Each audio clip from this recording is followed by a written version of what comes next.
Assalamualaikum warahmatullahi wabarakatuh. Nama saya Septri Aulia, NPM 1811100240. Materi yang akan saya sampaikan, pengertian dan prinsip-prinsip pengembangan bahan ajar. Secara umum, bahan ajar merupakan sesuatu yang memuat tentang informasi dan pengetahuan yang dapat dipelajari oleh penggunanya. Dalam aktivitas pembelajaran, bahan ajar merupakan medium yang dapat sebagai proses pembelajaran dari narasumber ke peserta didik. Bahan ajar dirancang secara sistematik dan menyeluruh. Tentunya dapat meningkatkan minat belajar siswa dan sekaligus dapat memfasilitasi berlangsungnya proses pembelajaran peserta didik. Pengertian dan klasifikasi bahan ajar. Belajar merupakan sebuah proses internalisasi pengetahuan dan keterampilan yang dilakukan oleh seseorang. Pengetahuan dan keterampilan yang dilakukan tersebut disampaikan dengan menggunakan bahan ajar.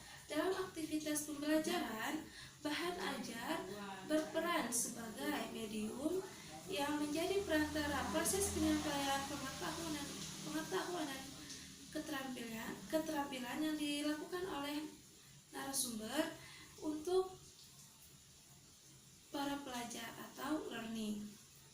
Banyak pendapat yang menyatakan bahwa bahan ajar memiliki kaitan erat dengan media pembelajaran.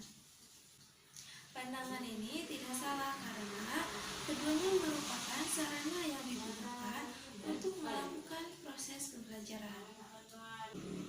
Dalam pengertian bahan ajar itu memiliki 3 bagian. Yang pertama, ragam bahan ajar. Yang kedua, indikator bahan ajar efektif. Dan yang terakhir, pengadaan dan pemilihan bahan ajar. Pembahasan pertama yaitu ragam bahan ajar. Ragam bahan ajar digunakan untuk memfasilitasi proses pembelajaran peserta didik agar mampu mencapai kemampuan dan kompetensi yang akan dilakukan. Bahan ajar pada umumnya diklasifikasikan menjadi 2, yaitu bahan ajar cetak dan bahan ajar non-cetak. Contoh dari bahan ajar cetak seperti teks, modul, poster, dan brosur. Sedangkan contoh dari bahan ajar non-cetak seperti model, program audio, program video, dan program multimedia.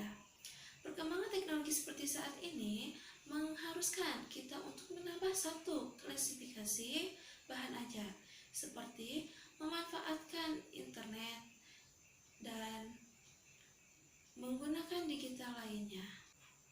Klasifikasi bahan ajar ada 4. Yang pertama, bahan ajar cetak.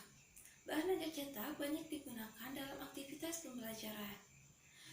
Yang kedua, program audio.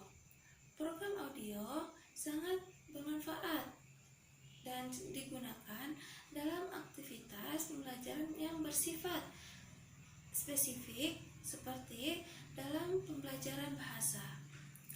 Program video.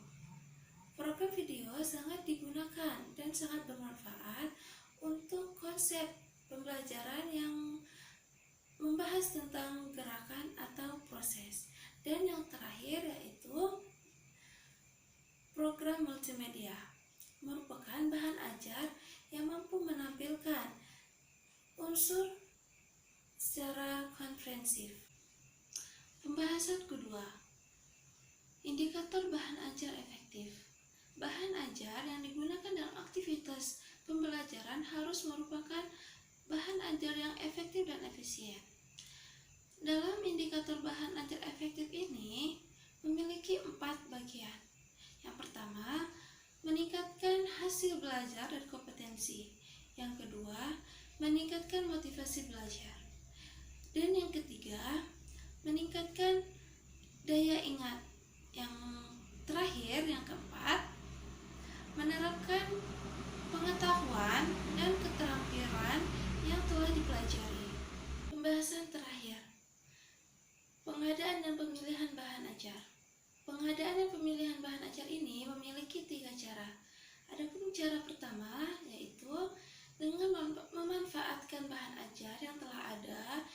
sesuai dengan kebutuhan peserta didik.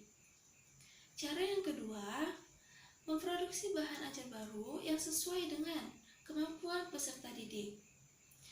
Dan cara yang terakhir yaitu pendidik atau instruktur dapat membeli bahan ajar yang akan digunakan dalam aktivitas pembelajaran. Sekian materi yang telah saya sampaikan. Terima kasih. Wassalamualaikum warahmatullahi wabarakatuh.